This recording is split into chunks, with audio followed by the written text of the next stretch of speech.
Bangladesh PM శ్రీమతి షేక్ హసీనా ఇండియాకి పారిపోయి ఢిల్లీ దగ్గర ఉన్న ఇండియన్ ఎయిర్ ఫోర్స్ బేస్కి వచ్చేశారు.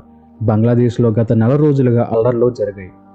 మామూలు రిజర్వేషన్ కోటా ప్రొటెస్ట్గా స్టార్ట్ అయ్యి మిలిటరీ ఇన్వాల్వ్ అయ్యేంత వరకు వచ్చింది. ఇప్పటికే 100 మందికి పైగా చనిపోయారు, వేల మంది గాయపడ్డారు. దీనికి ప్రధానమైన కారణం రిజర్వేషన్ కోటాని మార్చడం. దీన్ని వాళ్ళు కోటా రీఫార్మ్ మూవ్మెంట్ అని పిలుస్తున్నారు. ప్రపంచంలో అత్యధిక జనాభా సంఖ్య గల దేశాలలో బంగ్లాదేశ్ 8th ప్లేస్లో ఉంది అండ్ డెన్సిటీలో 1st ప్లేస్. అంటే స్క్వేర్ కిలోమీటర్కి 1141 పీపుల్ అన్నమాట. అయితే అన్ఎంప్లాయ్మెంట్, పావర్టీ, ఫ్రీ స్పీచ్ని అణగదొక్కడం, ఇతర రిలీజియస్ రీజన్స్ ఇంతవరకు తీసుకువచ్చాయి. అక్కడ army chief general Waqar uz Zaman August 5న మండే ఆఫ్టర్నూన్ ప్రెస్ కాన్ఫరెన్స్లో షేక్ హసీనా పీఎం పోస్ట్కి రిజైన్ చేసినట్టు, కొంతకాలం వరకు ఇంటరిమ్ గవర్నమెంట్ అంటే మిలిటరీ చేతిలో బంగ్లాదేశ్ గవర్నమెంట్ ఉంటుందని చెప్పారు.